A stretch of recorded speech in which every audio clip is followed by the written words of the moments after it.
Thanks, Ben. We did talk about whether the best way to keep everyone's attention after lunch would be for me to do this talk in ancient Greek. But the conclusion was based both on the complexity of that and the incredible nosedive my ability to speak ancient Greek has taken in the last decade. It probably wasn't the best move. So my name's Nathaniel Gleicher, and I'm head, as Ben said, of cybersecurity policy at Facebook. That can mean a lot of different things, but for the purposes of the conversation here today, what's most important is that I coordinate our cross-company work to detect and disrupt information operations on the platform. Click. There we go. An information operation for us is any coordinated effort to manipulate or corrupt public debate to achieve a strategic goal. And those are very carefully chosen factors in this definition. As we think about how to tackle information operations, you will note I use the term information operations. I do not use the term disinformation as much. And the reason I don't is for a very specific purpose. Disinformation, misinformation, a lot of the terms we use in this space are deeply rooted in content, in the message that's being sent, in the campaigns that we see. We detect and disrupt these operations around the world, and one of the things that I see consistently, and that Ben and I have talked about quite a bit actually, is that the vast majority of what we see, the content isn't provably false. It is not obviously disinformation. One of the classic campaigns I always talk about, which was an IRA-linked campaign, one of the most successful pages was a page called The Beautiful Streets of Riga, which essentially advertised how lovely Riga was as a city to visit. No particular reason that that would be false or provably false, but that doesn't mean it's not deceptive. And so information operations speaks to this broader notion of behavior, the ways in which these campaigns are deceptive in terms of concealing who's behind them and concealing the popularity of the messaging that they're driving. Content is important, behavior is important, and the term information operations we use because it sort of encapsulates all of these and all of these pieces put together. Over the last 2 years, we have stood up and have driven a program to investigate and disrupt information operations around the world. This gives you a sense of some of the major takedowns we've done. Each time we do one of these, we announce it publicly. We talk about what's behind it and what we've seen, and we partner with external groups like the Digital Forensics Research Lab here so that there is an independent third-party assessment to validate what we're saying and to do an analysis of the content and the content techniques they might identify from the operations. When people think about information operations, they tend to think about foreign interference by governments. But one point to make as we're framing this, we actually see many different actors in this space with different goals and targets. A simple way to think about this is we see governments acting and targeting public debate in other countries. We see governments targeting public debate within their own country. And we see non-government actors engaged in information operations both domestically and internationally. One interesting point, and we've actually been talking about this, I've been talking about this with my team a little bit, as useful as it is to think about these 4 buckets, you'll note that we very carefully put some of the circles on the lines in between them, because more and more, as I think many people in the audience know, it's getting hard to tell whether it's a government or a non-government, whether the operation is foreign or domestic. And when I look forward at the threats I think we're going to see going forward, that trend will increase. And it'll be harder and harder to tell who's behind these particular operations. And so for us, when we take an enforcement action, it's very important that we do not make enforcement decisions based on who is behind an operation, because often we can't quite tell. If you look at our blog posts where we detail what we know, you'll see that we often write some version of, this is an operation that originated in Russia, is something we've said before. Originated in Iran is how we've described some operations. This is a case where we can prove the geographic location or sourcing of the operation, but we can't necessarily prove if it was government or non-government or who was behind it. And so that's why that behavioral focus is so important. What I wanted to particularly talk about today is this notion of adversarial design. My background is in the security world, first technically and then as a prosecutor and in national security policy. I've also spent time engineering and building systems. And one of the interesting challenges I've found working at a product company is that the notion of product design, which is this incredibly powerful engine that drives a lot of these Silicon Valley companies, presumes that the user and the designer are kind of on the same team. In most cases, the people using products are looking to find innovative and powerful ways to use them, and the product designers want to help them find those ways to use them, and they're working together. In this space, as in any security space, you face an interesting challenge where the users are actually, in some cases, adversarial to the designer. You have users who are trying to take advantage of your product to do really unconscionable things. And in that context, the design principles are a little bit different. So the idea behind adversarial design is to mash up product development and security strategy. But just to start, I think it's really important to say the vast majority of users on Facebook or any social media platform are authentic, are looking to engage with their friends and family. Of that large community, a tiny portion are violating the policies of that platform. Of that tiny portion, the vast majority are essentially engaged in spam or fraud or other unsophisticated threats. And only an even smaller group are really engaged in what I would describe as information operations.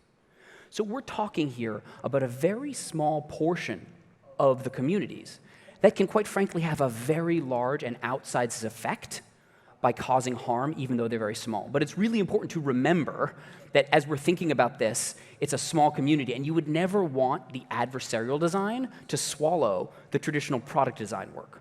I think in this space, one of the challenges we often face is we sometimes confuse bugs with features. Some of the things that make these public debates so powerful and so generative, we can see them as associated with negative things, when often they empower very positive discussion. And so one of the core questions that I've always had is, how do you do adversarial design without swallowing, building these communities and enabling the, quite frankly, very powerful and positive public debate? So when we think about an adversarial design cycle, again, what we're trying to do is to combine security principles and product design. There are 4 steps. The first step is you have to understand what your adversary is doing, right? The core threat that everyone sees working in this space is that innovation on threats moves incredibly quickly. In fact, it moves faster in the information operations space than any other security environment that I've worked in. And so you have to continually understand what are the new techniques that they're developing, what are they trying out, and what's it going to look like tomorrow. At Facebook, we have a team of threat investigators. You'll hear from Olga later, others are here, that focus on tracking the most sophisticated threat actors and trying to understand what are the new techniques they're developing. Second, you need a mechanism to respond to those threats very quickly. At Facebook, we have what we call our information operations threat disruption process, which is a process we use to review and respond when we see new threats emerge. Whatever it is, this is going to be fairly human-driven, because as the threats are changing so quickly, automated systems won't be able to keep up. And so you have to have a human system that allows you to be flexible and respond as the threats change. The problem with a human-driven system is it doesn't scale. And so each time you identify a new threat, you need to also take that information, identify the behaviors behind it, and build out scaled solutions to make that threat harder at scale. And over time, you create this virtuous cycle where you sort of take techniques you see threat actors using, you stop them in the short term, and then you make them much harder in the long term, which, of course, the threat actors don't give up. They then move on to something else. They move on to a new technique, and now your human investigators, your expert investigators, can focus on that new technique as you scale up the back-end system to make others harder. So this cycle is sort of how we see that we can move the ball forward from a product perspective in dealing with this threat. Let me give you a couple of examples that I think illustrate what I'm describing. The first, and this is something I did want to mention. When I talk about building scaled solutions, you tend to think about internal systems, right? Better investigative tools, better scaled automated enforcement, but I'm also talking about external solutions. This could be partnerships. It could be transparency tools to empower the OSINT research community and others to find this behavior. That's an absolutely critical piece of our work. And it could be verification requirements. In certain cases, you can impose verification requirements on the public, on certain segments of the public that can help expose malicious behavior. So, like I said, a couple of examples. First example is fake accounts. Everyone knows that fake accounts are a core common denominator of information operations, because if I want to convince you of something, the first thing I want to do is make myself look and sound and seem like you. And so we have built systems that automatically detect and remove fake accounts, millions of fake accounts every day, often within minutes of their creation. What's interesting about this is 2 things. This is an example, obviously, of automated enforcement. First, building automated enforcement to stop fake accounts doesn't mean the threat actors give up and stop trying to create fake accounts. We've been reporting on our fake account removals for some time, and we've actually found the number of fake accounts we remove remains consistent or even goes up sometimes. And the reason is, if you're trying to sneak a fake account onto the platform and the door is this big to sneak it on, and I shrink it to this big, you don't stop. You actually try to create more to try to slip some through. But the benefit is we're forcing the threat actors to work harder and harder to get a smaller and smaller number of these curated fake accounts on the platform. And if they do get them on, which of course they do because every automated system can be routed around, that's where the threat intelligence team and the human investigators come in. So you have to have both of these, automated enforcement and expert investigation. A second example is this notion of identifying coordination. One of the things we think about a lot is how can we help our human investigative teams find patterns of coordination more quickly. Coordination by itself isn't a violation of our policies. Coordination is something that people do for all sorts of good purposes. But it's a place for the threat investigators to start looking more quickly to help them move faster in those investigations. The third example that I wanted to talk about, because I think it's an interesting one, is this question of political ads, right? I have two pieces here that I think are relevant. We obviously have seen threat actors use political ads to drive deceptive narratives. And so we did two things, among others. The first is we've built transparency tools around political ads so that now, using our ads library, people can see all the ads someone has run, who they're targeting them to, how much money they're spending. And what's interesting about this is anytime you provide transparency, you empower open source research. And we've seen a number of cases of researchers both coming to us and saying, we've seen this pattern of malicious behavior based on advertising, and that has helped us run investigations and remove content and remove actors. And in other cases, it may not violate our policies, but it's still kind of deceptive, right? You're out there and you're running one ad to this group that says taxes will go up and one ad to this group that says taxes will go down. And that's the kind of thing that everyone should know about. And so the transparency piece here is incredibly powerful. And we're continually thinking, how can we provide more transparency tools to the research community to enable this type of stuff? So one thing that I would say is afterwards, if you have thoughts on other things we could provide that would be useful, I'd love to talk about it. We obviously have to be careful because some kinds of transparency can expose people to risks and threat, and there's a difficult balance there. But building more types of transparency like this is incredibly critical.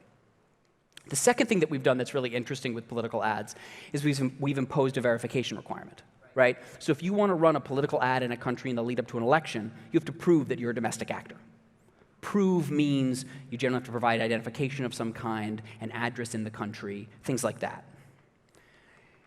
It's not that this is an undefeatable requirement. As with any automated requirement, a determined adversary can figure out a way to try to route around it. But what we've seen consistently since imposing this requirement is a bunch of threat actors spend a bunch of time trying to defeat the verification requirements, which means they're spending time doing that instead of spending time running their campaigns.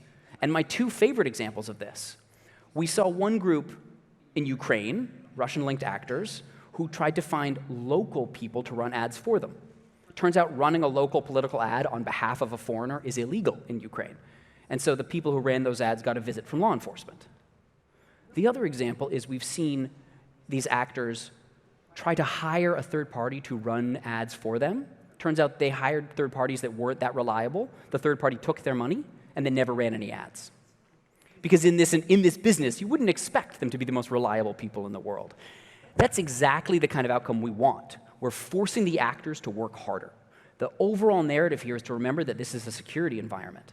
And so the threat actors are never going to stop. But what you can do is push them downhill and make them work harder, make them invest more bucks for every bang they get, and make the bangs smaller and smaller and smaller. I mentioned the changing threat environment. And one of the things that I wanted to talk about is, as we do this, we're seeing the threat environment continually change. A couple of examples of trends we see coming, some that have already started, some that are really early, that I think are particularly challenging, I wanted to highlight them here so we can all think about them. The first is this notion of deceptive pages. And what I mean by that, this stands for a bigger problem. We and the other platforms have done a lot of work to make it hard to run large networks of fake accounts, which means we increasingly see actors trying to use other types of assets on these platforms, pages, groups, things on other platforms entirely, to drive deceptive messages. And if you think about a page, pages on Facebook aren't designed to represent a single person, which means the notion of what is a deceptive page is a little bit trickier. And we're going to see more and more groups exploiting other types of deception that maybe don't rise to the level of an obviously fake account. One of the things we've already done is we've created more transparency tools around pages. So for pages, you can see the country from which the admins of that page log in for large pages. You can also see if the page name has changed a bunch. You can see those changes historically.